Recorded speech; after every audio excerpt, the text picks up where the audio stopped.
It is New Year's Day. Hello, everyone. Welcome to the Wrestling Inc. podcast. I am Raj Giri, and I'm joined by former WWE referee Jimmy Korderas, and of course, the NYC Demon Diva Issa. Issa, how's it going? Oh, I'm so happy. Jimmy, how are you? Hey, I'm looking forward to a better year in 2022.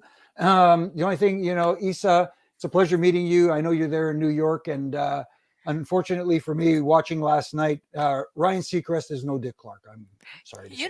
I am currently in Puerto Rico for the holidays, so it's all good.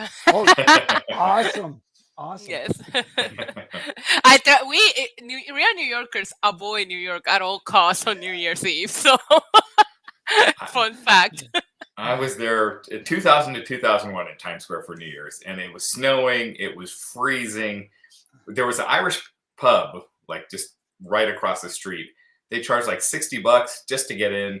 Yep. But we were spending most of the time there and then coming out here and there. And it was freezing, but it was an experience I'll never forget.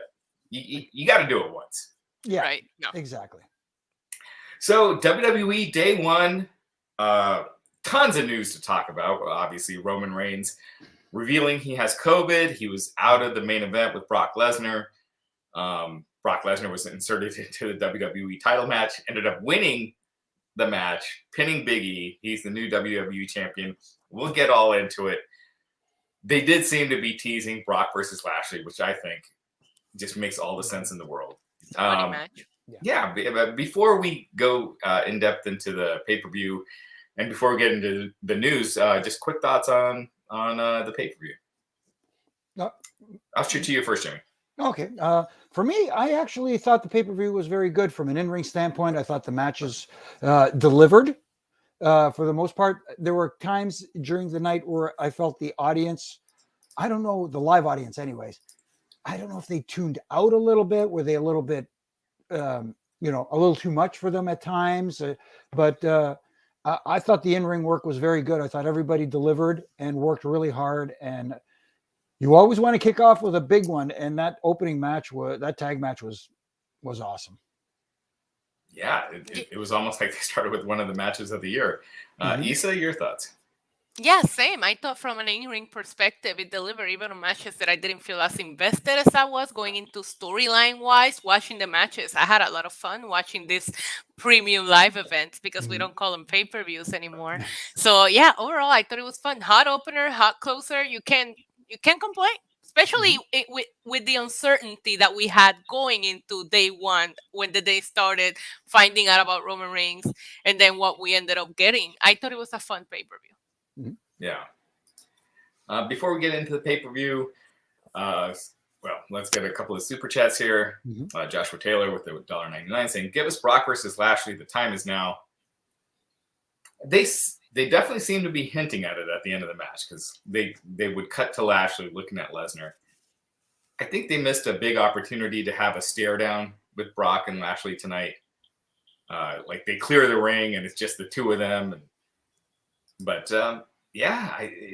You saw the fans in the stands. It feels like a big match. So hopefully they do it. Agreed. Totally agree. And you all say Tony's not diverse enough after another Lesnar win.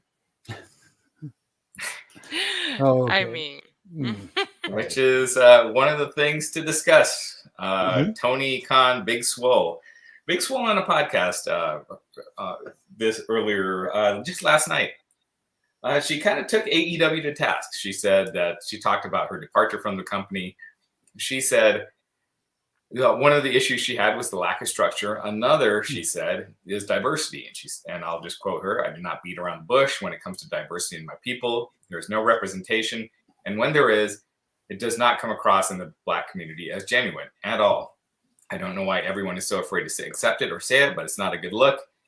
What happens is you have this wonderful company that treats people like family, but there's nobody that looks like me that is represented at the top and in the room with them. They are not helping to necessarily influence decisions, but to explain why certain slang and certain words shouldn't be said.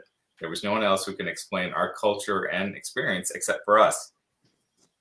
Tony Khan not his best day, decided to respond.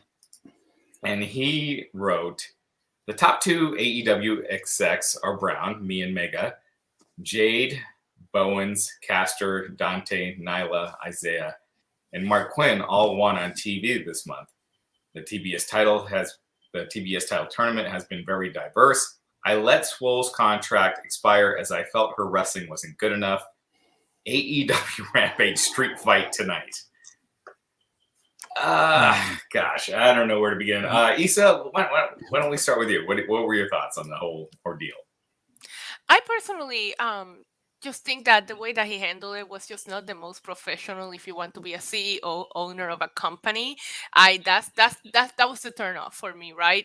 He could have just easily taken a different route, saying, you know what, we are working towards our diversity, and you are seeing that we're only a 2-year-old company. Give us time and move on. I had a bigger issue with him and the way that he responded to that, just because of the position that he is on, as owner and CEO of the company. I also feel that, when other performers leave different companies, they do go into podcasts, they do speak their minds, and everybody gives them this energy of like, oh, you're a hero for speaking how you were really being treated.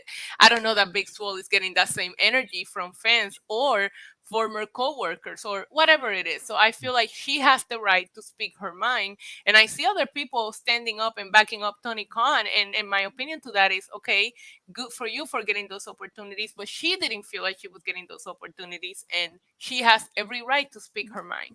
So I just thought it could have been handled differently from all aspects, from Big Swole's aspect, from Tony Khan's aspect, and from the fans' reaction to everything. Jimmy, your thoughts? I agree with what he just said. I mean, Big Swole, I don't know for a fact that was the issue, but if that is the issue in her mind, and that's what she believes, and she has the right to express that opinion. And Tony Khan, being the owner and CEO of this company, has to have thicker skin, for lack of a better term, especially when he comes out in public. He could have handled it so much more differently and so much more professionally, as opposed to coming out and sounding like he was upset with what was said and was very defensive and, on guard. Here we go. If he came out and said, listen, Big Swole has a right to her opinion. I don't necessarily agree with her position, but, she's entitled to her. I wish things were different. We hopefully could have worked things out. But to come out and say what he said, but look, this guy, we put this guy over, and we're putting this guy over, and we're putting this person over, and stuff like that. And, basically saying, the reason you're not here is because you're not a good worker. It just comes off as small to me. And I hate to I say it that way, but you're not playing the character Tony Khan like Mr. McMahon on TV. You're being the owner of a company, and you have to be a little more professional than that, instead of sounding like a regular one of us on Twitter. Exactly. Yeah, I felt like the first 2 sentences were fine. Once he called her a bad worker or not a good wrestler, that was just cheap. I thought it sucked. I thought it was bullshit. When you're the CEO and you're trying to be, basically he's trying to be a progressive leader. He tries to talk about how AEW is so inclusive. And then when someone is bringing up what they perceive as a lack of diversity, and then to respond and to say they suck, basically, is what he did. I just think was a bad choice. And I do not believe that AEW is racist. I just think they're a young company, and they just don't, most of the top talent are talent that were big stars elsewhere, and they're trying to build up young talent. So, and they just, I think if they signed Big E, I think Big E would be a top star there. So it's just, they're just building up talent. So I don't think there's a racial bias, but there is a lack of diversity on top. And I just don't think there's anything wrong with someone bringing that up and to attack them. I don't know. And I think, like you said, the lack of diversity on top has to do with more. You talk about who are the bigger stars, and we're going to get into this later, especially when we talk about that main event we saw tonight at the, what do they call it now? Is that a pay-per-view? Premium live event. Premium live event. Yeah. It's all about putting the bigger stars in the top spots, and that's right now. That's the way it is, and I don't think it has anything to do with a person's skin color or diversity. It's just, this is the way it is right now. Things will change in the future. Yeah.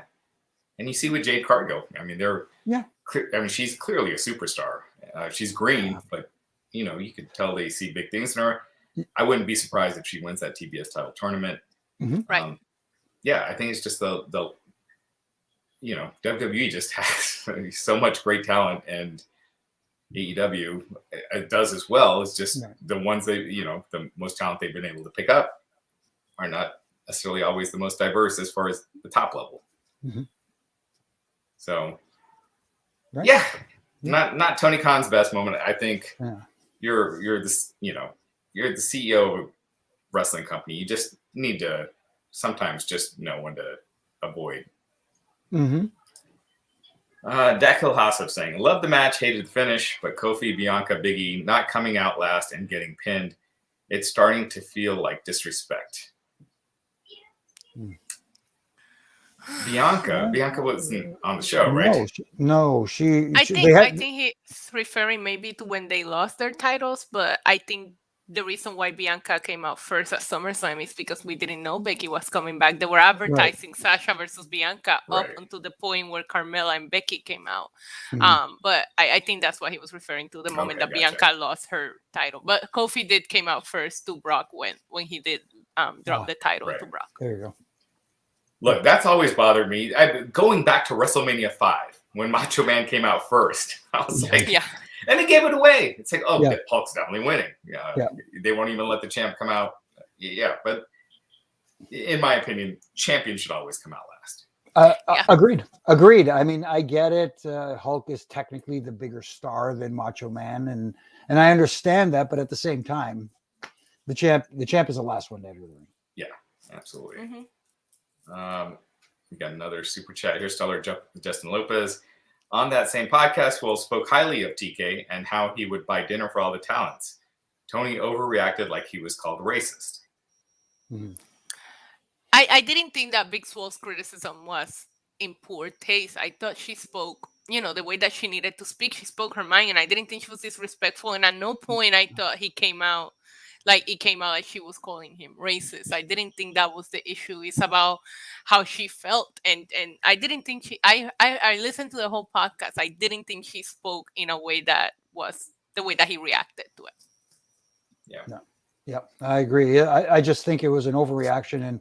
And as someone who worked for Vince McMahon for many, many years, I would assume that Vince would probably want to get out there and say a few things, but I think he knows better than to go out there, especially in this world of social media or anti-social media, as people like to refer to it.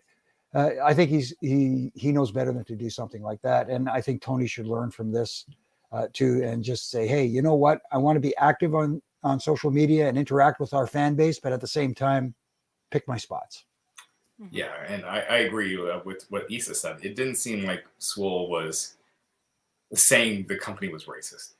She just said there's a lack of diversity. And look, I mean, you look at the number of African-American talents on the main card on pay-per-views. And again, like I mentioned earlier, I don't think it's on purpose or anything. It's just a young company, and they're trying to build stars. I think Jade Cargill will get there. You'll see it, but they're just not there yet. Right. But agreed. It's understood that it bothers some people.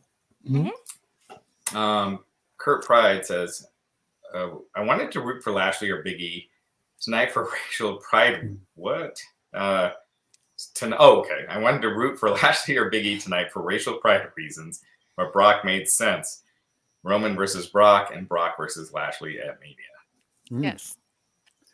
Yeah, they definitely planted some seeds tonight. And who knows, maybe down the road, maybe Paul Heyman gets involved in some form or fashion. Look, he's the advocate for the champion on each brand down the road. And then eventually, who knows, maybe at WrestleMania, we still do get Brock versus Roman in a different light. Maybe we do get a title unification match. Right. Yeah. And so let's get into it. The pay-per-view, WWE Day One. Considering everything that happened earlier this week with all the, all COVID cases, things that, were very much in flux, outside of the biggest match on the show, the card was mostly kept intact. The opener saw Ridge Holland and Sheamus against Cesaro and Ricochet. At one point, Ridge Holland broke his nose, was taken to the back, and Sheamus basically won a handicap match. Yes. So it made Cesaro and Ricochet look bad, but clearly they were designed to win from the beginning. But really good match. I'll go to you, Jimmy, first on this one. What were your thoughts? I think it was a good match, and I think they handled it fairly well with the situation they were handed, especially with the nose broken by Holland. But at the same time, it's making your baby faces a little bit. I remember the good old days where, look, we don't have to stick to this finish, and let's call it on the fly. Let's scramble the egg a little bit and just go in a different direction. I mean, those guys are good enough and smart enough where they could have changed the finish on the fly and make the baby faces go over instead of having Sheamus look like an unbeatable heel. Right. Does that make sense? Not that Sheamus doesn't look like an unbeatable. He is a tough dude. Don't get me wrong, but at the same time, he didn't cheat to win. Right. And that's the problem I had with it. He beat the shit out of two baby faces cleanly. Pretty much. Issa, what were your thoughts? Yeah, the spot in which Ridge Holland broke his nose looked brutal, and he has such bad luck just sending good thoughts and healing energy to him because he just came back from an injury in NXT, gets called up, and now he's injured again. Hopefully this doesn't take him out for too long. I didn't have a problem with the finish. Maybe Ricochet, I feel like nobody knows Cesaro the way that Sheamus knows Cesaro, so I would assume that either one of them can pull off a win on the other at any time, right? They had the best out of 7. They were tag team partners for so long. So maybe somehow we would have taken Ricochet out of the equation and it didn't look like a handicap match. Then maybe it would have been a little bit better, but I always believe Sheamus to be somebody that can beat up 2-3 guys at a time. So I can suspend my disbelief here because I do think that in a bar, he will kick both of their asses. Wow. Cesaro too? Yes. Because Cesaro will be at the coffee shop, so he wouldn't get in a bar fight. Exactly. So, Sheamus and Cesaro, cheers, Issa. Cheers. Happy New Year. Yes. Happy New Year. Happy New Year, everyone. Happy New Year. And your cup, Jimmy, if you want to know where they can get it. It's a Ref and Rant cup, which I took the week off for the holidays, but my wife had this made for me. But the t-shirts are available at prowrestlingtees.com. This one here is a little bit different because people get so upset sometimes with some of the stuff I say. So I call myself the Canadian heat magnet sometimes. So you can get a Canadian heat magnet t-shirt there as well as some different ones. And yeah. I'll be back Monday, though. Nice. And yeah, people do get upset. You should see my Twitter feed sometimes. It's like, you AEW mark, you WWE mark, like back to back. Yeah. It's just like, I critique. Just call it like it is. I'm an equal opportunity critiquer. Right. Yeah. Same. I love that term. Same. Sophie Dofi. Thank you, Sophie, as always. That was a short main event to close the show. But it was eventful and exciting throughout the match. There wasn't a lull anywhere. Yeah, I'd rather have a shorter match that doesn't drag than a long match just to have a long match. And given the fact that if this is a reality, they just found out the finish and the extra person added today, I thought they did a good job for something that they probably had to discuss a couple of hours ago backstage and come out there and do it. I thought it was a very entertaining main event. Yeah, it was all action, just start to finish. I had a couple critiques, which we'll get to here in a minute. John Jordan with the $9.99 super chat saying regarding Tony and Swole, just came across as a gigantic defensive, insecure nerd. Well, can't knock WWE, and any critique yields vibes like Francis from Pee-wee's Big Adventure, which I've never seen actually. Media training, bruh. Yeah. Yeah, I love the Pee-wee. I wish he would have made an airplane reference as opposed to a Pee-wee's Big Adventure, but that's just me. Or Blazing Saddles. I'm old school. What can I tell you?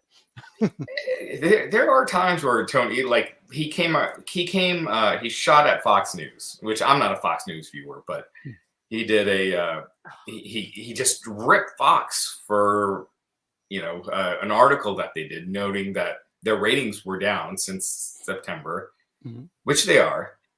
And he just went off going, well, we beat you in the demo, even though Fox News, that's not their demo. Their demo is 25 to 54, not 18 to 49. Right. And they get way more viewers than any WWE or AEW show. It's crazy how many viewers they get. It's kind of scary. Right. and then also, the whole point of the 18 to 49 demo is the ad revenue. And I can guarantee you that those Fox News shows get way more ad revenue than any wrestling show. So you get so defensive at something, but you're kind of losing the point, and it comes across as just kind of silly. Yeah, he does look bad sometimes with some of these. Yeah, it's I just don't like when there is a critique. Yeah, but. What about them? Yes, but those guys, you know what? Hey, sometimes it's a bitter pill to swallow. You just got to bite your tongue sometimes and just take it. Yeah. All right. So we went now to the main card, which, sorry, I lost my place here. I told you, I'm terrible at this. All right. So we went to the opening match, the New Day versus the Usos. This is about the 600th time we've seen this match, but man. Not this year. It was the first time this year. The first time this year. Yes. And the first tag match, WWE tag match of the year. And man, this was, in my opinion, this was fantastic. I mean, they pulled up all the stops. The crowd was so into it. They were on fire. I mean, these guys, I just feel like because we're in the era we're in, they don't get viewed as like the Rock and Roll Express or the Midnight Express or the Road Warriors or Demolition or the Hart Foundation, but they're way up there. These two are two of the greatest tag teams of all time, in my opinion, and they just proved it tonight. I thought it was just a banger of an opening. Jimmy, you've refereed hundreds, thousands of tag matches. What were your thoughts? That's one match I would have loved to have been a part of, just to be in the ring with those guys. They're so awesome, and they know how to, the heels, even the heels, they know how to utilize the referee, not to make the referee look dumb. They manipulate the referee to cheat behind his back, and I love Kofi, I love Xavier. What a great team they are, and the Usos have matured into one of the best heel tag teams out there right now. They just absolutely get it, and you can see the crowd was so into it, chanting "This is awesome" several times. But not only that, they were biting on all the false finishes, and especially today's day and age where people are kind of programmed to wait for a certain finish to a match. Oh yeah, but we know this is the finish. They were biting on a lot of stuff, and they got them at times. But that finish too, the 3D, which I guess they were calling it the 1D, right? Whatever you want to call it. Nice homage to the Dudleys. I just love the match, and when you want to kick off a show right, that match kicked off the show right. Yeah, Isa, I loved it. I went into it sarcastically, tweeting about how I might have seen this a million times, but I feel invested because they managed to make it feel fresh in the ring every single time. It doesn't feel like you're watching the same match for the 100th time, and you have to appreciate, like you say, Raj, we're seeing two of the greatest tag teams of all time, in my opinion. Just go at it, and it's just tag team wrestling at its finest. It gives you hope for WWE's tag team division, right? Like sometimes you watch the shows and you're like, this tag team division is kind of whack, but then you go watch the pay-per-views and you watch the title matches and they always deliver. So listen, props to them. I don't know how they managed to always make it feel fresh. I could watch them fight again and again and again. So I just give them credit because I don't even know how many times they fought. So for them to make it feel that way, the crowd loved it. That's how you open a pay-per-view. Yeah, I'd like to see more tag teams get brought up because I feel like you keep having to go to the New Day for the Usos for a classic tag team match. And, FTR, they're gone. I just don't know who is on that level with New Day and the Usos. Yeah, that's very true. And especially like you talked about how great this match was and a lot of the tag matches are, especially the title ones. For a company that allegedly doesn't like tag team wrestling, their boss, we see a lot of good tag teams and a lot of good tag team matches. Right. So, yeah, absolutely. So the finish of the match, as you mentioned, Kofi eats a big boot, and then the Usos drop him with the 3D in the middle of the ring for the pin. They called it the 1D, so it almost feels like this is their new finisher, which it was awesome. No, enjoyed it very much. Yeah, me too. Stephen Case with the $4.99 super chat saying, first pay-per-view I've seen since Mania, but what is that music Big E comes out to? Entrance music can break wrestlers, part of why the run has failed. He feels like Big E's run did not go well. I don't know. I don't have an issue with his entrance music. I don't think that's part of the reason why. I think the way he was, I hate to put it this way, the way he's been booked lately, he hasn't looked like that strong babyface champion that I thought he was going to be when he first won the championship. I think that was a bit of more damaging to him than anything his entrance music could do. Right, agreed. I think it's more of the fuse that he's been creatively put into. I think Big E had a hell of a year if you think about it. He started 2021 as IC champion. He wins the Money in the Bank briefcase. He ends the year cashing in and becoming WWE champion. So he's had one of the best years that, a lot of performers could say. But do you have any significant feuds that you can recall in that year? No. And that's the issue, not the entrance song. But I get it because he had that iconic screaming to the crowd, mentioning the city. And I do miss that. So I would love to see that eventually come back when the New Day and Big E end up in the same show. Yeah, I mean, he kind of only had the one win on pay-per-view. And granted, we haven't had many pay-per-views since he won the title, but he had the win over Drew McIntyre, but that was about it. One loss to Roman Reigns. He hasn't been booked as that unbeatable champion to where Big E versus Brock doesn't seem as big of a match as like Lashley versus Brock. Right. And I get the theory that you want your babyface champion, you want to get some sympathy on him and see him a little bit in peril and the fact that he looks like he could be beat at any time. But Big E's not that kind of guy. Big E needs to look almost unbeatable. And when you do see him in peril, go, oh, wow. Yeah, he's not Daniel Bryan. Right. Yeah. Terry is saying my microphone isn't activated. Does it sound okay to you guys now? Or it sounds good. No, I haven't. Yeah, you sounded good to me the whole time. I don't know. No. All right. All right. And then Ryan Flanagan just sending $5. Thank you, Ryan. Appreciate it. We are getting a ton of chats. And all right, here we go. Another from Ryan. WWE's best creative efforts come from when they have to think quickly on the fly. First time I marked out for a WWE match in 2 years. Lesnar Lashley is money. It is money. It is money. And you are absolutely right. Maybe it does pay off to have to get them to think of their feet because that does tend to do better for them. And this is a situation where you talk about talking people into the seats. If Paul Heyman were to end up meshing again with Brock Lesnar, can you imagine him and MVP going back and forth? All right. Yes. Yeah. I mean, there was a couple of years, or I guess it's been like 4 years now, where the Mumps came down and the Shield were supposed to face, I'm forgetting who, but, Roman got pulled out. They had to put Kurt Angle into the match, his first match in a long time. And then Bray Wyatt was supposed to dress as Sister Abigail face Finn Balor. Instead, that got pulled, and it was AJ Styles, which was like a dream match. So yeah, that is true. Like sometimes when one of my favorite SmackDown episodes was the NXT takeover, which was when they got stuck in Saudi Arabia and they had to bring all the NXT kids to SmackDown, and that ended up being an amazing episode of SmackDown, and that was on the fly. Right. Yeah. And that was the era when NXT would sometimes beat AEW.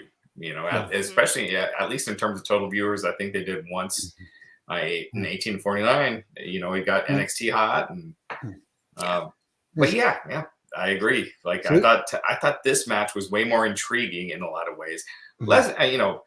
Roman Reigns versus Brock is a money match, no matter when you do it. But this was, I kind of thought it was predictable tonight. I figured Heyman turns on Lesnar, Roman wins, and then we go to WrestleMania. But this was a lot more intriguing. So, yeah, definitely. Oh my gosh. Thank you guys. We really appreciate it. Jim Viviano, pros and cons. Big E never did it for me as champ, just my opinion. And I love Brock winning. But now, what for Brock Roman with this twist? There are a lot of options out there on the table. Like he could stay on Raw and defend the title there, like we're looking at. They planted the seed with Bobby Lashley. It could lead to a future down the road with him and Roman eventually, title versus title, and unify a champion. Excuse me, something along the lines. There are options. There is more than one option, which I think is great because it's going to keep people guessing. Yeah, and you have fields for Roman that don't involve Brock Lesnar. You can have Seth Rollins win the Royal Rumble. I think Seth Rollins and Roman were telling a story when Seth was on SmackDown, and that went nowhere because Seth got drafted. Or you can do the Chamber #1 contender and have somebody else win that for Roman, depending on who wins the Rumble here. So I think this is better in my opinion, because I think that Brock and Roman were both in a must-win situation because Brock is so over as a babyface and Roman is doing the best work of his career. So now keeping them away from each other, it makes Raw interesting, which they needed. I think this was great. And sorry to jump in here, but you just, again, clicked a switch in my head thinking Royal Rumble. What if Big E were to, let's say, be one of the first 2 competitors in the Royal Rumble, go through the whole match, win it, and go to WrestleMania, and instead of going after Brock, he goes after Roman. And he joins his brothers on SmackDown. And, Kofi and Xavier can become the tag team champs, and he's the one to finally dethrone Roman, and New Day are taking over SmackDown. Good storytelling, and you have time to make it happen. You do need to have Big E just completely destroy for the next 6 months in order to become, a believable contender for Roman Reigns. Not just Big E, anybody that you're going to put against Roman Reigns, you have to book them perfectly up until Mania. You're muted, sir. We can't hear you. Now your mic is ready. Wait, let's see. Are you there, Raj? Now we hear you. you. Big E versus Roman, since they just did a Survivor Series, I don't know, just doesn't it doesn't sound like a WrestleMania match right now. But they could build towards it because of that match, kind of a little bit of retribution for Big E, so he can get his mojo back. What if you had, just speaking freely, what if you had Braun Breaker in the Royal Rumble, wins, challenges Roman? I know it's quick, but really just something new. It's exciting. I know you want Tony D'Angelo, Issa. No. I think Braun Breaker is great, but I guess I can get back with you on that, depending on how Tuesday goes, because I do think he becomes the NXT champion on Tuesday, because he's fighting Ciampa for the NXT title. So I do see him as the next NXT champion. I like Solo Sikoa. He's part of the family too. I think he's more ready to come up than Braun Breaker. Just my opinion. I think he will make more sense in this Bloodline storyline. But hey, I am not going to be mad somebody coming up from NXT and being booked the right way, since we haven't seen it in a little while. We'll see what happens. But I can see Braun Breaker becoming the NXT champion and staying down there for a little bit longer. Yeah, just a little too soon, I just think, for him. Yeah. That's all. Because Bruce Pritchard did have the idea of Scott Steiner winning the Royal Rumble in 1993 and facing Yokozuna. So this could be kind of the same thing, but it could. Zook Enigma saying with the $1.99 super chat saying, makes me think, would Brock have won the Universal belt? I don't know if that would have been the case tonight. If the match were to go on, I think it would have added to the story continuing forward to WrestleMania. That's for sure. Yeah, I definitely think it was going to have some kind of screwy finish, and the pay-per-view was going to go off the air with maybe a sour taste. I do think something was going to happen with Paul Heyman where we weren't going to get a clean finish. So I don't know that Brock would have won tonight. Yeah, and that's what my email is asking Raj. Was Brock supposed to beat Roman? I'm pretty sure Heyman was gonna turn on Brock and finally align with Roman. Right. Jim Bibiano saying, what's with these Saturday night pay-per-views now? I love it more than ever, especially with COVID. Jimmy, I'm Raj's age, so I loved all your work back in the day. Oh, well, thank you, Jim. I appreciate that. And back in the day, boy, I feel like an old guy. I am. What can you do? I forgot the Just for Men here, but other than that. Luckily, I remembered it tonight. So there you go. All right. So up next, we had Drew McIntyre versus Madcap Moss. Madcap Moss is dressed like IRS basically out there. And he's got a great physique. It kind of reminds me of when they had Batista was Deacon Batista, and he'd wear the shirt and whatnot.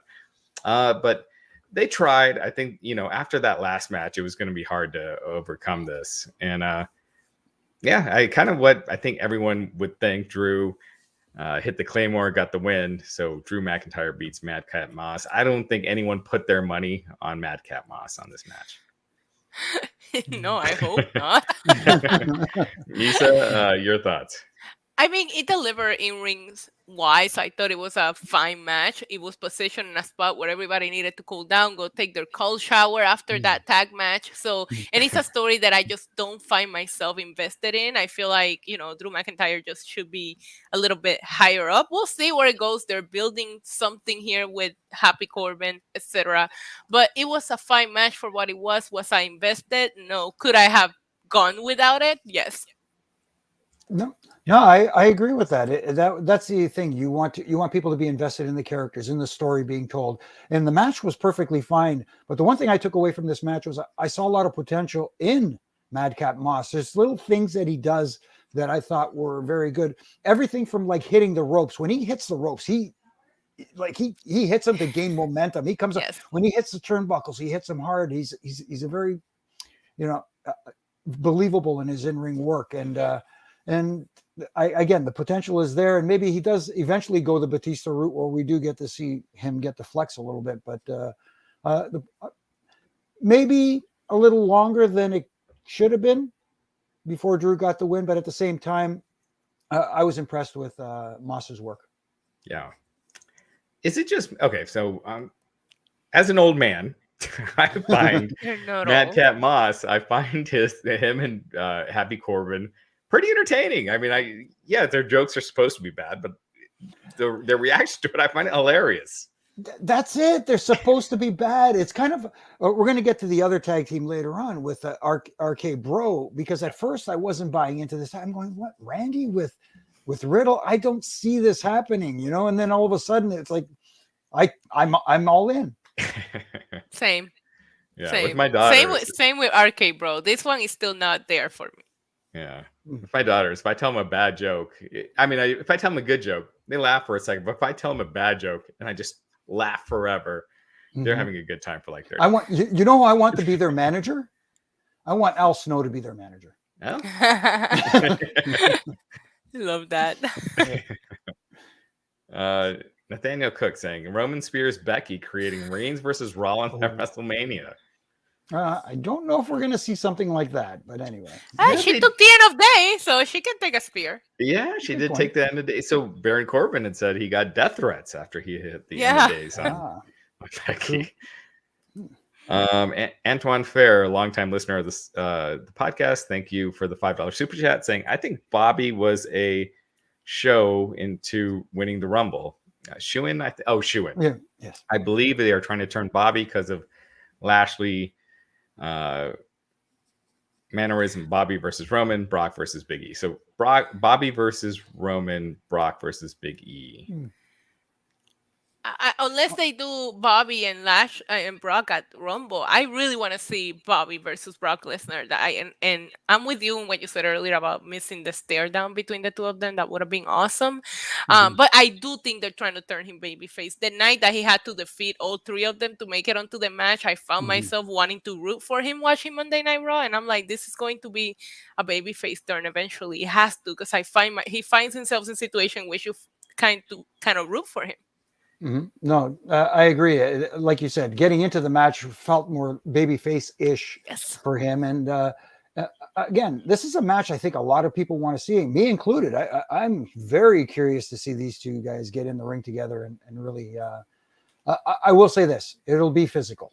Yeah, Batman versus Superman. Yeah, but neither guy is afraid to lay it in. Yeah, and. Yeah, it was Lashley on Raw the last few weeks. He basically 3 hours of the show he's booked as a total babyface, and then he does like 30 seconds of heel stuff. Right. All right. Chris Carter with the $10 Canadian, Jimmy. Oh. Super chat. I don't know what the currency conversion is, but Perhaps Roman doesn't have COVID, but due to high risk with his health history and the locker room having COVID issues this week, they switched the pay-per-view stories lines around. No, he does have COVID. No, that is something you can't use as a storyline. It's very because if it was, it would be in very poor taste. Yeah, as a publicly traded company, you don't want to be saying your top stars have COVID when they don't. Agreed. Exactly. And if they wanted to protect him, they would have just said that. He pulled away from WrestleMania back in 2020 because he wanted to protect his health, and nobody was against just speaking. That was the fact. He didn't want to be around it. He came out in his own account and tweeted that he tested positive. I don't think we should be doubting that. Right. Alonzo Smith is disappointed that I find Madcap Moss and Baron Corbin funny. Manish Malu with 100 rupees saying Walter wins the Rumble. Walter versus Roman at Mania. Brock versus Lashley. Imperium versus Bloodline. Thoughts? Wow. Love from India. I think Imperium is not going to get over on the main roster. That's the thing. Yeah. I don't know. But Walter winning the Rumble, I think it will be a good match. No, I think you need a manager. It would be interesting, but I just don't think that enough people who watch the main roster know enough about Walter, and it would take time again to build him, as opposed to what they've been doing on NXT lately is putting people out there without introducing him to the audience first. He needs time on the main roster. He can't just too many people too. NXT is trying to introduce us to like 30 characters at the same time. It's very hard to keep track. All right, we got a couple more super chats. I'll get to them after we do the next match. We go to the Street Profits versus RK Bro. RK Bro, they come out with Migos. I was a little bummed out. I was hoping Migos would be performing tonight, like performing someone's interests. I was hoping, I don't know, anyone. But instead, they came out with RK Bro. Really good match, I thought. I thought this was, in general, this pay-per-view had a lot of good matches. At the end, Riddle ran in, blocked Montez Ford from... I'm sorry, going through this recap. Anyway, Randy Orton pinned Montez Ford for the win. Got the win. RK Bro with the victory. You guys' thoughts on the match? I enjoyed it. The challenging part about this match was you had two babyface teams, and that's the challenge. You know, as being a traditionalist, the get off my lawn guy, I always like it when there's a defined heel team and a defined babyface team. But in this case, they made it work because there were subtle little things on both sides that you saw where that was a little bit of heelish coming from Montez Ford, and then you saw Randy's just incredible because on a dime he could turn and you could say, whoa, what was that? But I love the fact that at the end of the match they kept it together. There wasn't a big swerve or somebody turning on somebody, that they kept it civil and they made it work. A babyface versus babyface tag team match, in my opinion. Yeah, I agree. I thought this was fun. I wasn't too invested again going into it, but then the match itself just got me really excited for this. Montez Ford is a star, and I know we all say it every time the man is in the ring, but he is a star. There was that spot where Randy did the double DDT. I love that spot. I love how they were so prepared for the RKO. I love when is he gonna finally hit it. I thought they delivered. I liked it. I thought it was a fun match. Again, both tag team title matches tonight were on fire. Yeah, absolutely. Jimmy, your favorite Migos song? I wish I knew more about them. I'm an old. I'm still back in the Rapper's Delight days. You know, I mean, you know what? I'm going to be honest with you. This is coming from an old school R&B funk guy. I'm into stuff like Flashlight, Funkadelic, Parliament.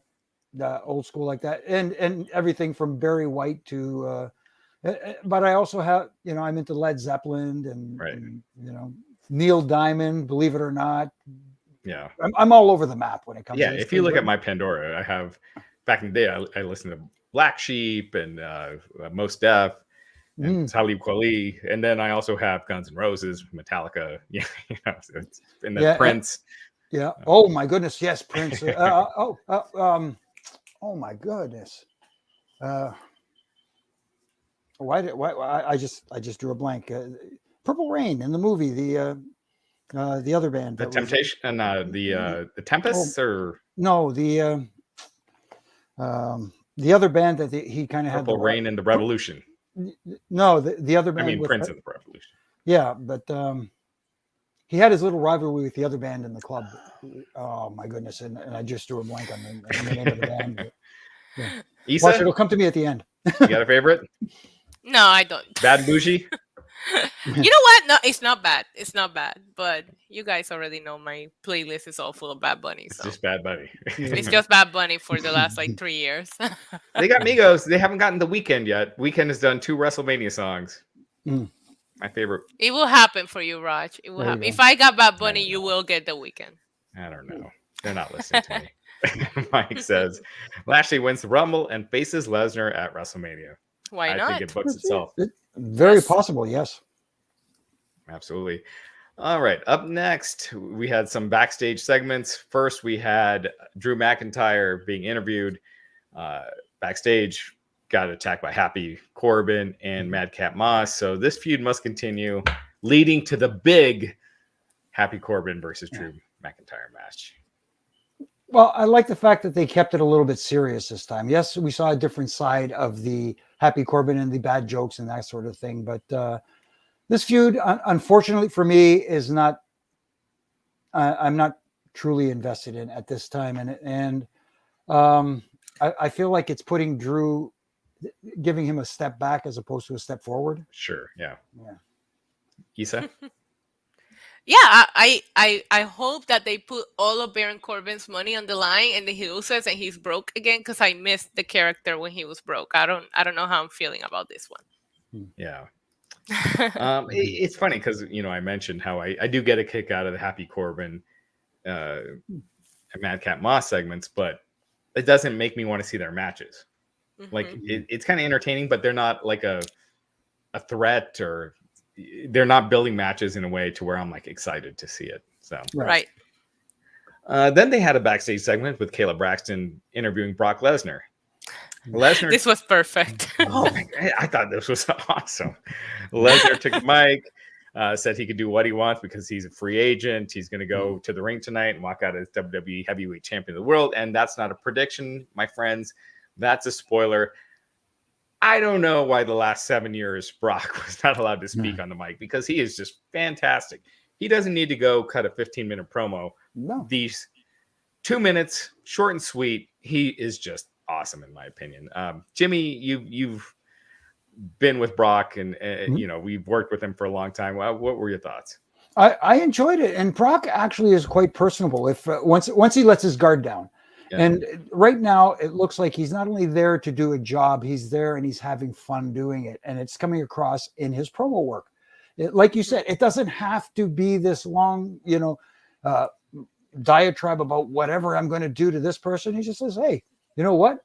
I'm going to kick your butt and I'm going to have fun doing it. Right. That's all you need. Yeah, you can just tell that Brock is having the time of his life right now, and it doesn't feel forced. He's getting over as a babyface on his own because he's just being his awesome self. I love Ponytail Brock Lesnar. He's reinvented himself, and we've seen him have fun before, but this feels different. Like Money in the Bank Brock was fun, but this Brock is on a whole different level, and I'm here for it. Every week, his interactions with Sami Zayn the last few weeks on SmackDown were priceless. It's just everything that he's doing is so good, which is why I mentioned earlier, I felt like they were in a both guys must win situation, and they managed to get out of it somehow with Brock now being WWE champion. Yeah, this version of Brock is probably my favorite. I mean, when Brock first came in, it was great. I mean, when he came in after the UFC run, it was great. Right. He had this dominant aura with him. He had Paul Heyman, but it got old after a while. Paul Heyman always cutting his promos. Brock is just jogging in the ring, and now it's just he just feels completely fresh. I just feel like it's a completely new character. It's a new side of Brock, and it's my favorite Brock Lesnar that I've seen in a long time. Yeah. No, I agree. Brett Murphy with the $10 super chat saying, could we possibly see a potential unification bout match at WrestleMania, just like Vengeance 2001, Bobby versus Brock, Drew versus Roman, then the winners of those two matches face off for the undisputed championship? Well, it's always a possibility. It's a route and an avenue you can go, or you could just whoever the champions are going into Mania face each other and winner take all. I don't see it happening. Yeah, I was Issa? just going to say, just because of the separate networks, if the shows were all on the same network, I could see this happening. But with SmackDown having Fox, I don't know that that's a possibility. I would like to see it, but I don't know logistic wise if this could be done. Right, and I think yeah, exactly. I don't see Fox wanting to have the crossover, because we've seen once they start crossing over, it's just the same matches. It's you do one on Monday night, you do the same match on Friday night, just change the winners. Right. I don't know. I hope it doesn't happen. Although it can be done right, and if done right, it could be good. But I don't see them doing it right. John Cena's bald spot with the $10 super chat saying, like Brock winning the WWE title, I think it adds extra intrigue with Heyman, Brock, Reigns storyline. That being said, I hope Lashley wins the Rumble and he beats Brock at Mania. Again, it's an intriguing story, and they planted the seed tonight, especially. But I like your idea, though, Raj, about we missed that moment of them in the ring being face to face, and you could have interrupted that moment by having Seth and KO come in and break it up and do. Right. It's one of those little things where you say to yourself afterwards, of course, in hindsight, oh, such an easy little moment that they could have had that they blew that opportunity. Right. It's like Hulk and Warrior in the Royal Rumble. When it came down to the two of them, I remember their stare down more than I remember their physicality, or who eliminated who. And it was, those are the moments. And I just felt like they kind of missed that moment, especially if they're going in that direction. Exactly. Yes, exactly. I as soon as I realized Brock was added to the match, my first thought and the excitement level was like, oh my God, we're finally going to see them interact. So I think a stare down would have just been chef kiss perfection. But I'm not going to complain. I still thought it was good. Right. Yes, absolutely. So then we went to the Miz versus Edge. The end of the match saw Maurice interfering. Beth Phoenix came down. They played a ring entrance. She did the Glamazon entrance. Came down, and Edge got the win. They're clearly building to Miz and Maurice versus Edge and Beth Phoenix. Hopefully, it's sooner than later. I don't feel like that's a WrestleMania match, but we'll see. But I thought this was, it was a good match for what it was. Issa, I'll go to you first. What'd you think? I love Edge Brood entrance. It's never going to get old. It's just he just looks so badass coming out that way. I thought the match was great. Real quick with the Brood entrance, why can't they get Gangrel? If you're going to do the Brood entrance, Gangrel's there. Go all in with it, right? Like go all in. I agree with you. It still doesn't make it any less badass. Like you just pop for it. I remember seeing it at WrestleMania and going. SummerSlam and going crazy for it. Excuse me. The match was great. A little too long, in my opinion. I thought, and I get it because we missed the match. We were adding time to other matches, but I just thought if I could take one thing away, would be just shorten it a little bit. I was waiting. I think we were all waiting for Beth Phoenix to show up, so it was just like, let's just get to it.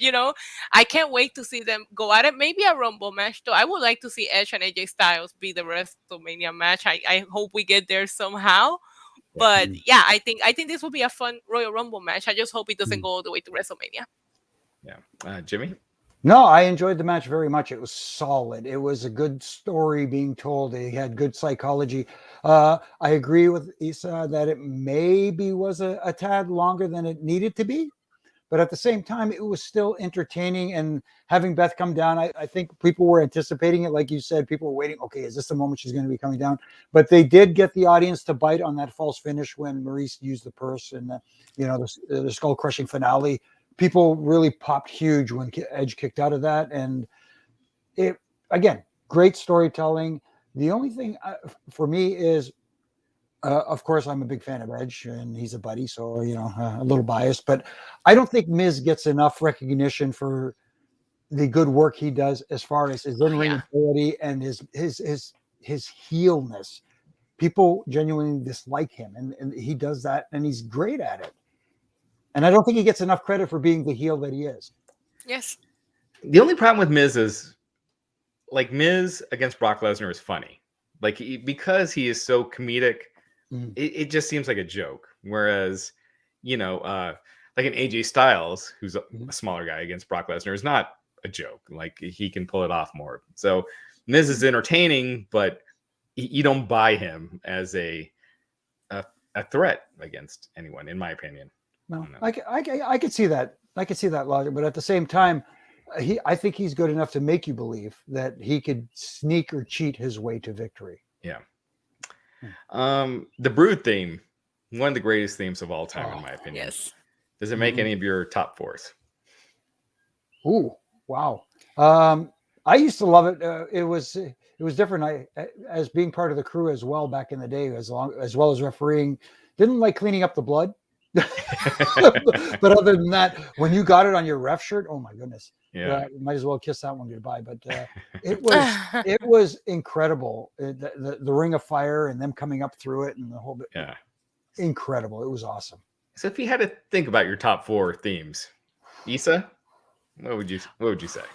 Oh man, I always loved Triple H the game. I think that's one of my favorites. The original or the later? The game itself, not the original. I like the original. The original is good too, but yeah, My Time is good. I like the game more. Don't judge, okay?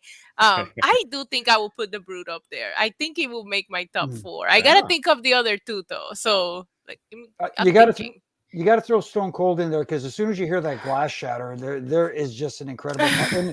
and of course, how can you not mention If You Smell What The Rock Is Cooking? It's these little things. As soon as you hear it, the crowd just erupts. Right. Mm-hmm. Well, in that case, then you have to add the gong. Oh yes, I'm an Undertaker girl. I love Undertaker, and as soon as that gong sound happens, doesn't matter how many times you've seen it or heard it, you pop. Yeah. I'm going to throw Demolition up there too. Oh my goodness, yes. There's so many good ones. We could do a whole podcast on this. We could do a whole podcast on theme songs. Yeah. Right. Antoine Ferris saying Issa has no idea what you people are talking about right now. I think that's when we were talking about hip hop. Yeah, when we were talking about Purple Rain and all that. Listen, I grew up in Puerto Rico. My culture and my background is completely different. I didn't get introduced to any English sound music until after a long time. So I told you it was going to hit me later. Morse Day and the Time. Oh, yes. There you go. The Time. All right. Yes. Jody Shauna Jenkins, Canadian $5 saying, "Hey Jimmy, any Doug and the Slugs or Davis Wilcox on the playlist? Only a Canadian would know these. LOL." I've never heard of my playlist, but I could be making it work. Yes. Okay. Those names sound like someone that would do graphic design for the website. Carter saying, "Yes, Canada, and been loving Jimmy since ref days, but also since day one of Aftermath." Oh, thank you. Very much appreciated. Even before that, myself and the Kyle Edwards, formerly known as Art O'Cal, back in the days when it was right after wrestling. Yeah, that's right. Yeah. Nice. And I'll get to more of the super chats here in a second. We'll do one more. Rel7374. Oh, here we go. Raj, we're talking about Morris Day and the Time from Purple Rain. There you go. Yes. I need to watch that movie again. I haven't seen that forever. I know. I haven't seen it since the 80s, so I barely remember it. I think I have it on VHS somewhere. Oh. Oh, wow. You have a VHS player? Somewhere in storage, yes. It's not hooked up to anything because it has those old two-prong connectors. So you might want to save that. Those are starting to become worth money. It's becoming. Okay, I know I'm way off topic here, but you know what I found the other day in our little crawl space? It's an adapter that fits into your 8-track player that plays cassettes for your car. Yes. Wow. Yeah, it's funny. We'll watch these 90s movies with our daughters, and they're like, "Why didn't they just call somebody?" It's like the thought of them not having a phone just blows their mind. That has been the biggest technological change from when I was a kid to now. Mm-hmm. So backstage, we had a segment with Kevin Patrick interviewing MVP and Bobby Lashley. Again, I just felt like Lashley versus Lesnar is kind of a dream match. I felt like there was not enough kind of pushing that there. Yeah. And sorry. It's just again, if it almost feels like Lashley in kind of a subtle way is kind of distancing himself from MVP at times. It feels like he's like, okay, enough of you, buddy. I'm going to do my own thing. I don't know. I'm just getting that vibe a little bit at times. Is anybody else feeling it? Sometimes I do think in this interview you could see it because Lashley kind of wanted to speak his own mind, kind of like stop what MVP was saying to kind of just say his own thing. So I see it. I am feeling the vibe. Yes. I don't know. Sometimes if you do a split with an idea in mind, like Shawn Michaels and Marty Jannetty going way back, that's one thing. But so many times they do these splits without any real direction, like the Hurt Business with Cedric and Shelton. They didn't do anything with them. I just hope that they don't do that with MVP and Lashley, because I feel like they got a good dynamic. I think MVP adds to the Lashley presentation. If Lashley is going babyface, I could see why they don't want MVP there, but I just really enjoy their dynamic. Dustin Eck with the $10 super chat saying Migos suck. Sure, they got a few club bangers, but they revolutionized the mumble rap era. WWE should have gotten T.I., a better rap star that's also from Atlanta. I do like T.I. Yeah. PN News is from Atlanta, I believe, as well. That's right. The Rap Master. Yes. And that's I don't know if Issa, if you watch, but it's an old WCW wrestler who was terrible. Yeah, right. Yes, I know who he is. Right. Would rather not acknowledge it. Liv Morgan versus Becky Lynch next. They had a long match. Yes. I thought it was really good. Maybe a little too long. At the end, Liv applied the crossface to Becky. They were both screaming. Becky rolled her over into a 2 count. They tangled some more. Referee split them up. And finally, Becky caught her in the manhandle slam, got the pin, and retained the title. So Becky Lynch beating Liv Morgan again. Yeah, again, a good match, a solid match from the ladies. I think they delivered very well. It's just that people are just not backing this Becky Lynch as a heel. They want to cheer her so bad. And in this case, it wasn't that Liv was doing a bad job. It's just they want to cheer Becky so bad. They were kind of silent because they didn't want to boo her, if that makes sense. They want to see Becky against heels. Yes. And Right. cheer Becky. Issa? I thought this match delivered. I thought this was Liv's best showing yet. And I'm not saying that her other showings were bad, but this was impressive. From the beginning, both of these women were coming out with new moves. They were doing different move sets that we haven't seen them do before. The finish was a little bit, I don't know if Becky was supposed to use the rope, put her feet on the rope again, and maybe she wasn't able to reach it. So she ended up getting a clean pin. The finish looked a little bit weird. I don't know if they were trying to still protect Liv there. But overall, I enjoyed the match. I thought it was great. I know a lot of people are not happy with the finish. I almost wish we would have seen Becky against somebody else and give Liv some time away from Becky, maybe have her win the Rumble and tell the story again. But match-wise, I thought this was the best that Liv Morgan has looked in the ring since her time in the main roster. She's really good. She's underrated. Her last match with Becky was also awesome. I think she's just hopefully this isn't one of those deals where she's forgotten about and then, just doing backstage segments for the 24/7 title. But I do think this was the right move. I feel like Bianca versus Becky is the direction they should go. And I think Bianca should beat Becky for when Becky finally loses. Should be at WrestleMania. So, yeah. When you talk about money match, that's the money match for the women right now. Yeah. A lot of people in the chat talking about our conversation about the themes. Edward Cousins, Brood, Taz, Stone Cold, APA. I don't even remember the APA's thing. Oh my goodness, I should remember the APA's too. Yeah, I can't remember it at all. Mr. Perfect, $1 Million Man. Oh yeah. Michael Virus, perfect point, saying, "How can you talk about music and not bow down to Real American?" Well, I can see that. Warrior, Jake Roberts, Taz, yeah. HBK, Edge, Batista, Triple H, DX. Yeah. DX was great. All right. And finally, Monopoly Man with the $5 super chat. Do you think Rikishi, Samu, or Haku will be in the Reigns story? If anybody, I could see Rikishi, but because he's Pops, but at the Haku, it doesn't matter. I know I saw a picture of him recently, and he's gotten a little gray, but man, Haku is still the guy you want to be afraid of. He would beat Roman Reigns' asses. His ass. He'd beat more than Roman Reigns. Brock would back down from him. Oh yeah. Yeah, I can see Rikishi becoming involved just because of his connection to the Usos. Yeah, I guess he never did. Mhm. They did have offense, or it was Sika that presented, or off of that did the lays. Anyway, James Zabicki saying, "Is it reason as of tonight that I believe Tony quit for WWE? If it isn't Becky, Sasha, Flair, or Bailey, you're basically nothing. Liv should have won."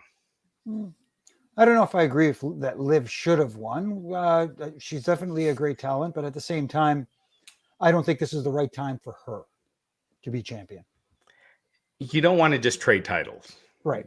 For it should be like when someone really reaches the pinnacle. I think Liv can get there. I don't think she's there yet. Becky, in my opinion, should have won. You don't. Someone brought up, like, Brock has only lost like 5 times cleanly in his career on on TV, like in WWE, WWF, and there's a reason why he's a win over him means something.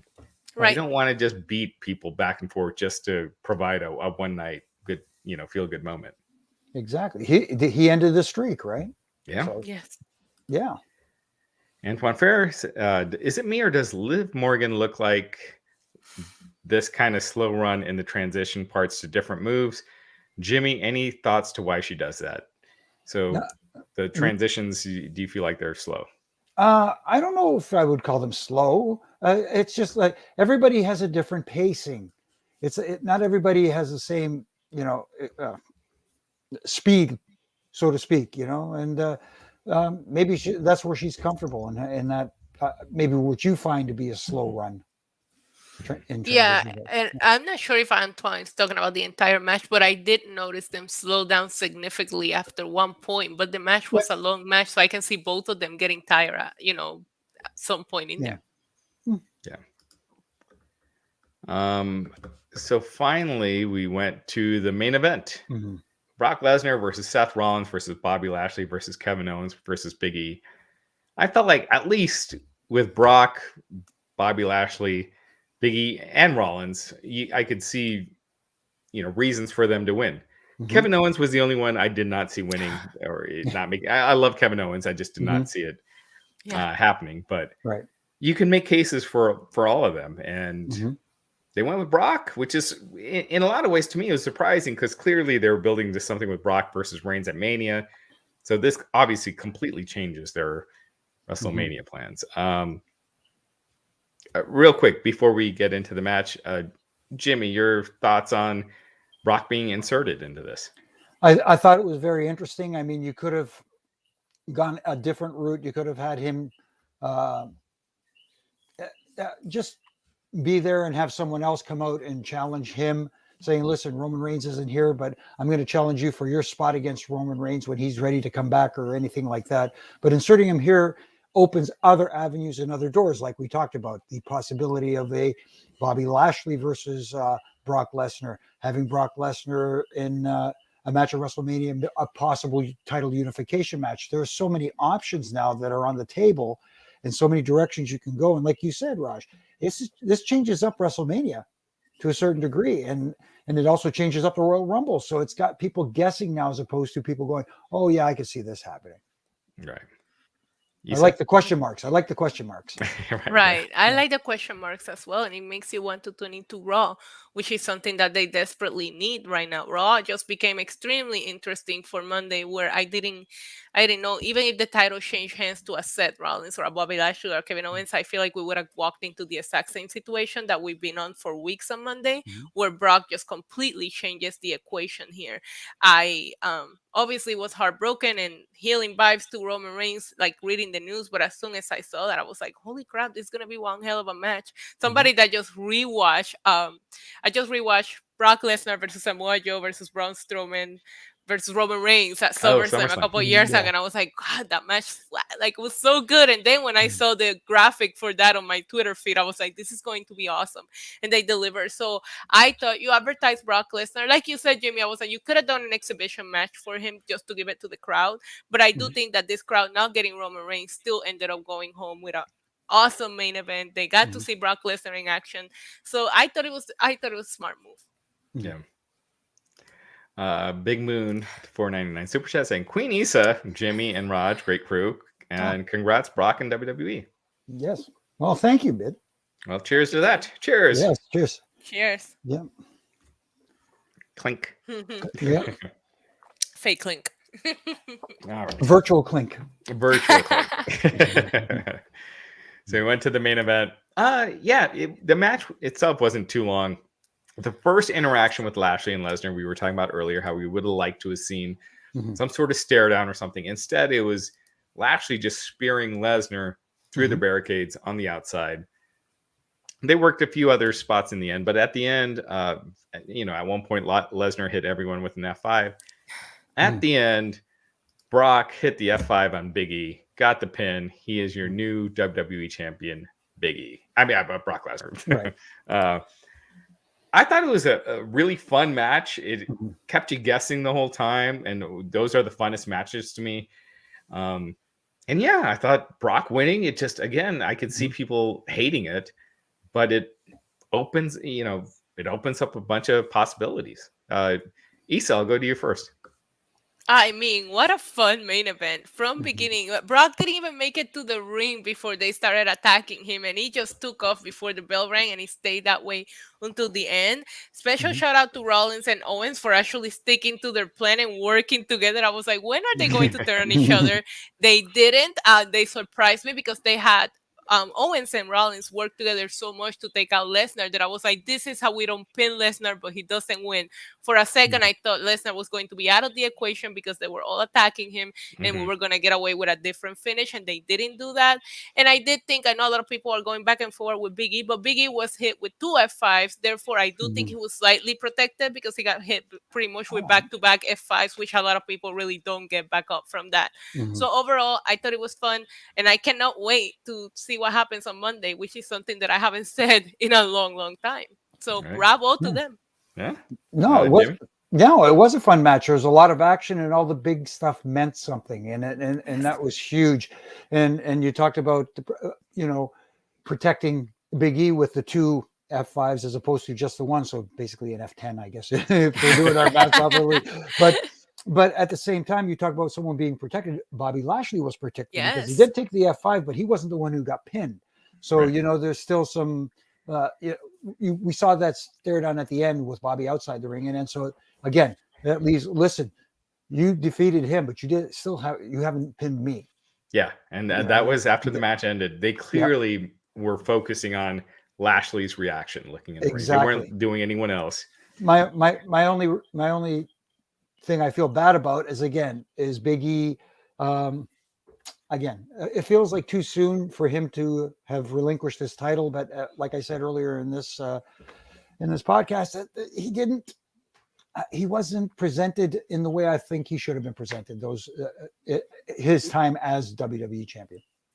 Yeah, you'll see that where people win the world title and they're not presented as the guy. CM Punk. Like John Cena basically main evented every pay-per-view that CM Punk was on as champion until he turned heel. And it was like a 10-month stretch where CM Punk was not presented as the top star, and it hurt him, but he got there eventually. Yeah, and I think and to what you're saying, sorry to interrupt, what you're saying, and the introductions tonight into the match, not having your champion come out last, and I get it, you're viewing Brock Lesnar as a bigger star overall, but at the same time, Big E is your champion and should be introduced last. Right. And I think that kind of hurts the perception. And to Jimmy's point, also in regards to Big E, I was talking about his year earlier. If you remember, one of the best promos that he cut and the best that he looked was when Apollo Crews took the IC title from him, and he came back into SmackDown with a chip on his shoulder, wanting to prove that he was worth it and wanting to get his drive back.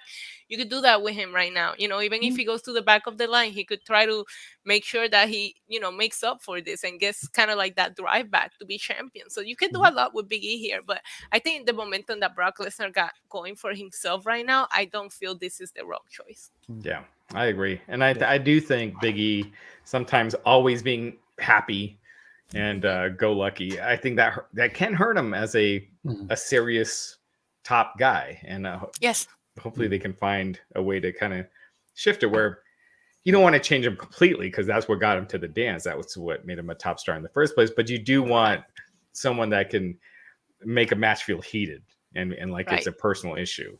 And Absolutely. if everything's fun, then it's hard to do that. Brooklyn Bread saying USA Network is happy, got a numbers drawing champ. Huh? Well, I guess we'll find out Tuesday. Tuesday when the ratings come out. Yes. Right. Yeah. For sure. Brett Murphy, but no weekend song, Raj. WTF? No. Jenna Ness asking, any update on Samoa Joe? No. You know what? I'll ask on that. I have not heard anything. He was at the tryouts with William Regal. Yeah. They recently just did tryouts, and he was there. That's as much as I know. Yeah, my guess. This is just my guess, not what I heard. I kind of feel like his in-ring days are kind of close to done or winding down. I think I think he's enjoying what he's doing behind the scenes, and very, very smart, very knowledgeable guy. There's someone that the young NXT crew can learn from. Right. So that was the pay-per-view. Overall thoughts, Jimmy. I'll go to you first on this. I thought day one was a strong opening for 2022. Hopefully they can keep that momentum going into Monday night and beyond. And again, a lot of doors have been opened, a lot of possibilities, a lot of avenues and angles they can take. And keeping us guessing is what keeps me interested, at least anyways. Right. Issa?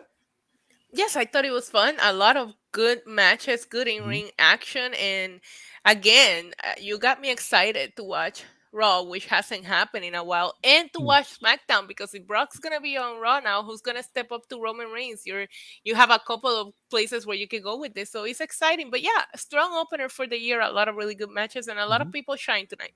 Yeah. That does really hurt SmackDown, because that has been the best thing on SmackDown was the Brock Roman Reigns stuff. So it'll be interesting to see. Do they keep that going? Do they stop that completely? It really doesn't make sense for Brock to be feuding with Roman when he's the WWE champion. Right. No, I agree. Aaron Mick saying, with the $5 super chat saying, side note, Jimmy, you should be one of the judges for the Bryan Danielson. I keep saying Bryan Danielson. I mean, Daniel Bryan. Bryan versus Hangman match this Wednesday. I don't know if I should be a judge, but I'll tell you what, I would love to sit ringside right there watching that match, because the first one was awesome and off the charts, and I could only imagine them going another hour and having to judge after that. I wouldn't want to be held to that task anyways. If you had to judge the first one, who would you have given the win to? Ooh, for me, Bryan Danielson. I thought he carried that, and it's not taking away from Hangman at all. But man, Bryan was awesome. Yeah. Which wrestler, when they've gotten a name change from what you've known them as, it has been the hardest? Brian, 1000%. Because it even comes out on live TV where the announcers there call him Daniel Bryan as well, and we're live, pal. I do my streams and I keep calling him Daniel Bryanson. That's the name that I keep saying, and I don't even know why. I can't get used to it no matter what, because a lot of times they completely change their names. This one is kind of like similar in a weird way. I don't know. I can't. Hopefully we'll get we'll get used to it eventually. But it's been months now, and I still can't get it right. Same here. I still like Miro. I was able to do. Yeah, but that's what I mean, because the name change was so drastic from Rusev to Miro. Yeah, right. But this one doesn't feel that drastic. So Right. Mhm. Yeah. Exactly. It's been hard. yeah. All right. Well, that about does it for tonight. The first day of the new year. I thought a solid pay-per-view card to bring us in. No longer called pay-per-view. It's called Premium Live Event. Okay. Yes. Which is a little wordy in my opinion. I think just I don't know, premium Yeah. show. PLE. Yes. There you go. PLE. PLE. Issa, do you have anything you'd like to plug? No, people can find me on everywhere, NYC Demon Diva, YouTube, Twitter, and Instagram. Jimmy? Same here on Twitter at Jimmy Korderas, on Instagram at Real Jimmy Korderas. And again, like I said, you can see my weekday ref and rants where I have a little bit of fun critiquing what I like and what I don't like. And the t-shirt's available at prowrestlingtees.com. And every once in a while, you find me here on Wrestling Inc. as well, which has been a lot of fun. Yeah, and your great book. Where can they get that? Oh, and yeah, my book, The Three Count. You can kind of see it back here a little bit. My Life in Stripes as a WWE referee is available. You can find it probably at Amazon and at ECW Press website. And everyone that's been listening, we had a ton of people tonight. Really appreciate it. Thank you for making the last year. I know it's overall in life, 2021 had its ups and downs, but you guys were awesome. Thank you so much. And thank you for supporting the podcast tonight. We really appreciate it. And hope you all had a happy New Year's night and it continues. So happy New Year's, everyone. And we will talk to you soon on the Wrestling Inc. podcast. And stay